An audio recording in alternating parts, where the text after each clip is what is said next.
What up, what up, what up? It's your man, Marquivas Nias, with another 40-something Gamers Retro Rewind.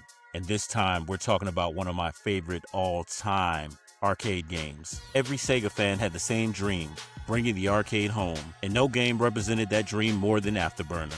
The question was, did the Sega Genesis actually deliver the arcade experience we all imagined? If you walked into a Sega arcade in 1987, chances are you stopped in your tracks when you saw Afterburner. Not only was it one of the best-looking games of its era, but if you were lucky enough to play the deluxe moving cabinet, it was unlike anything you ever experienced. The entire cockpit tilted and rocked as you dodged missiles, rolled through enemy formations, and blasted your way towards the horizon. For many gamers, this wasn't just another arcade game. Powered by Sega's incredible arcade hardware, Afterburner pushed huge scaling sprites, lightning-fast gameplay, and an incredible sense of speed that made you feel like you were piloting an F-14 Tomcat. The controls were simple: throttle up, barrel roll, lock on, fire. But mastering this game, that was another story. Enemy missiles came from every direction, forcing players to constantly weave through explosions, while the unforgettable soundtrack pumped through the speakers. It was one of Sega's earliest showcases of what they would become famous for: fast, flashy, and technically impressive arcade experiences. Then came the Sega Genesis. One of Sega's biggest marketing messages was that you could finally bring the arcade home.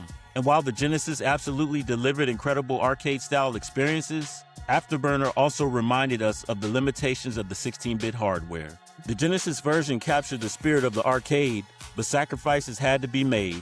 The massive scaling effects were dramatically reduced, there were fewer on-screen objects, animation wasn't smooth, the sense of speed wasn't quite the same. And while the soundtrack still had that unmistakable Sega energy, it couldn't fully recreate the arcade experience. For kids reading game magazines in the late 1980s, it felt close enough.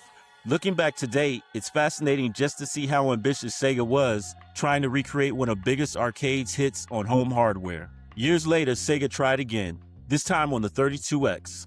The additional processing power allowed for smoother scaling, improved frame rates, more detailed visuals, and an experience that moved closer to the original arcade game. Was it arcade perfect? No. But it was a significant step forward and showed what Sega had hoped the Genesis family could eventually achieve. For many fans, the 32X version became the definitive home console release of its generation. Then something special happened.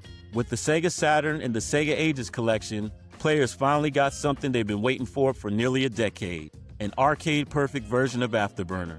The smooth scaling, the speed, the gameplay, the presentation, it was finally the experience Sega fans had imagined back in 1987. Sometimes technology simply has to catch up with the dream. Afterburner helped define Sega's arcade identity. It inspired countless flight shooters and remains one of the company's most iconic franchises. Even today, hearing those engines roar or the music kick in instantly transports many of us back to smoky arcades, pocket full of quarters, and that feeling that we were the hottest fighter pilot in the world. But every version tells part of the story of Sega's pursuit to bring the arcade home. And honestly, that's part of what makes revisiting Afterburner so much fun. Did you play Afterburner in the arcade?